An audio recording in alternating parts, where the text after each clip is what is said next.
There are minds that shine too brightly for the world to bear. They burn with a brilliance that blinds, consumes, and ultimately collapses into darkness. Bobby Fischer was one of them. A boy born in Brooklyn, New York in 1943, raised by a single mother and gifted or cursed with an intellect that didn't belong to this world. By the age of 6, he had taught himself chess. By 14, he became the youngest U.S. champion in history. And by 29, he was the world chess champion, defeating the mighty Boris Spassky of the Soviet Union in a match that transcended sport and became a battlefield for ideologies. But Bobby Fischer's genius came at a cost. From the very beginning, there was something off. Even as a child, Bobby isolated himself, obsessing over the game with a near religious intensity. He would spend 12, 14, even 16 hours a day analyzing positions, muttering lines of theory under his breath as though he were receiving them from another dimension. He wasn't just playing chess, he was disappearing into it. And the deeper he went, the harder it became for him to come back. What happens to a mind when brilliance becomes obsession? What is the cost of knowing too much too soon in a world that never asked for it? Psychologists speak of over-excitabilities, traits found in profoundly gifted individuals that make them emotionally intense, intellectually insatiable, and socially alien. Fischer embodied every one of them. His genius was never in question, but his humanity, that was fragile, flickering, and ultimately lost in the shadows of a labyrinth only he could see. This is the story of Bobby Fischer, a story of brilliance, unraveling. In 1972, the Cold War reached the chessboard. The match between Fischer and Spassky was more than a game. It was a clash of systems, ideologies, and psychological warfare. While the world watched, Fischer waged war not just against Spassky, but against the very structure of the tournament, the officials, the lighting, the cameras, the chairs. He demanded silence, darkness, isolation. It wasn't just superstition. It was the voice of paranoia slowly rising from within, and it worked. Fischer won. He broke the Soviet stranglehold on chess, became a national hero, and etched his name into eternity. But then he vanished. No more games, no public appearances, just silence. He re-emerged 2 decades later, not as a celebrated champion, but as a man unrecognizable, rambling, reclusive, and deeply disturbed.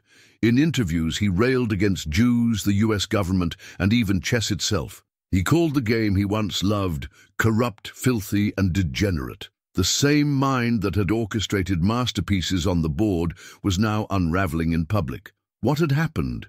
Experts point to paranoid personality disorder, a condition marked by distrust, delusions, and a relentless sense of persecution. But there was more. Fischer's identity was fused with chess. When he abandoned it, he lost his anchor. He was no longer the genius, just the ghost of one. Mental illness is often misunderstood, especially in figures of brilliance, the very traits that fuel genius. Pattern recognition, obsessiveness, a need for control, can become weapons against the mind when turned inward. For Bobby, every move became a threat, every face a trap, every shadow a spy. Bobby Fischer wasn't just a chess prodigy, he was a prisoner of his own cognition. He once said, "Chess is life," but life, as he saw it, was a battlefield of hidden meanings, conspiracies, and betrayal. The brilliance that had made him a legend became the very force that devoured him. Isolation became his refuge. He cut off friends, disowned his family, and surrounded himself only with yes-men or total solitude.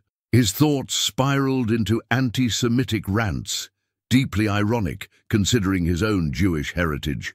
But this wasn't political, it was pathological. A man so consumed by his inner world that the outer world ceased to make sense. Psychologists call it cognitive disintegration, when the boundaries between reality and delusion collapse. It's not sudden, it's slow, creeping. And for someone like Fischer, whose entire life was built around precision and logic, The descent into chaos was even more tragic. He didn't go mad all at once. He cracked, one thought at a time. And yet, his legacy in chess remains unmatched. His 1972 games are still studied. His opening lines, especially the revitalization of the Ruy Lopez, are gospel in chess circles. His book, My 60 Memorable Games, is a masterclass in strategy and insight. He changed the game forever. But outside the board, he was losing his grip. It's as if his mind had room only for one universe, and when that universe became too small or too corrupted in his eyes, he withdrew, not just from the game, but from reality itself. After disappearing from the chess world, Bobby Fischer became a wandering ghost, hunted by the very governments that once celebrated him. In 1992, he violated US sanctions by playing a rematch against Spassky in Yugoslavia. He won both the match and a $35 million prize, but sealed his fate. A warrant was issued for his arrest. From that point on, Bobby became a fugitive. He lived in exile, first in Hungary, then the Philippines, and finally Iceland, the country that had once hosted his greatest triumph. He carried with him not trophies, but a decaying mind plagued by conspiracy theories and obsessive rants. In interviews, he spoke of being pursued by the CIA, of Jews controlling the world, of chess being a tool of enslavement. And these weren't the calculated strategies of a grandmaster. They were the desperate cries of a mind slipping into abyss. What's terrifying is how plausible his descent seemed to him. To Bobby, every betrayal felt real. Every shadow was evidence. Every silence an accusation. This mental state, marked by grandiosity, paranoia, and detachment from reality, is often associated with late-onset schizophrenia or extreme forms of paranoid delusion. But even here, Fischer was an enigma. He showed moments of clarity, wit, even charm. He wasn't gone, not completely, just unreachable. He saw himself as a martyr, a victim of a world too corrupt to tolerate his purity. In his mind, he hadn't lost his crown. He had renounced it. For him, quitting chess wasn't surrender, it was rebellion. But was it? The world wanted to remember the genius, the cold-blooded precision, the brilliance at the board. But Bobby left us with a final act so painful, so confused, that it tainted the legend. His story is now one of duality, of light and shadow, genius and madness, celebration and tragedy. What does it mean to be gifted beyond measure, and yet unable to bear the weight of your own mind? There's something disturbingly poetic about Bobby Fischer's life. Chess is a game of absolute logic, a realm where every move has consequence, every pattern meaning. It's a world where chaos can be calculated. And yet, the very man who mastered this universe was utterly undone by the real one. In psychology, there's a phenomenon known as hyperfocus collapse. It describes individuals who concentrate so intensely on one area of interest that all other aspects of life begin to decay. Relationships, hygiene, emotions, even identity are sacrificed at the altar of that obsession. Fischer was the embodiment of this collapse. He didn't just play chess, he was chess. And when that was taken from him, or when he cast it away, nothing remained to fill the void. His descent challenges the romantic myth of the mad genius. We like to think that brilliance excuses instability, that madness is the price of greatness. But Bobby's story warns us, the cost isn't just paid by the genius, it's paid by everyone around them. Family, friends, a nation that once cheered, and later watched in silence. Even his death was lonely. He died in 2008 in Iceland of kidney failure. No funeral, no ceremony. Just a quiet burial in a small cemetery, far from the roaring crowds of Reykjavik in 1972, from a king of minds to a forgotten exile. But his games live on, each one a glimpse into a mind that, for a brief moment, saw the world with terrifying clarity. Chess players study his openings, marvel at his middle games, and shake their heads at his end games, because in each of them there's a whisper of the man who once commanded the world.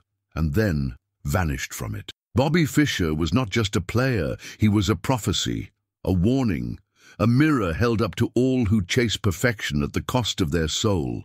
He showed us that genius is not always a gift, it can be a curse, that the line between brilliance and madness is thinner than we dare to admit, and that sometimes the greatest minds fall, not because they were weak, but because they burned too brightly in a world that had no place for their fire. In the end, Bobby Fischer's story is not just about chess. It's about the fragility of the human psyche, the dangers of isolation, and the high cost of singularity. It's about how obsession, if unchecked, becomes a spiral, one that no amount of intelligence can escape. We remember him as the boy who conquered the Soviets, the man who played chess like a god, and the recluse who died in silence. But maybe, just maybe, Bobby Fischer was never meant to last. Maybe he was a meteor, blazing, brilliant, and destined to disappear. So the next time you hear of a prodigy, a genius, a mind beyond measure, ask yourself, who will catch them when they fall? Thank you for watching this video. We ask that you subscribe to our channel and like this video. Also, activate the notification bell to be notified of our posts. Until the next video.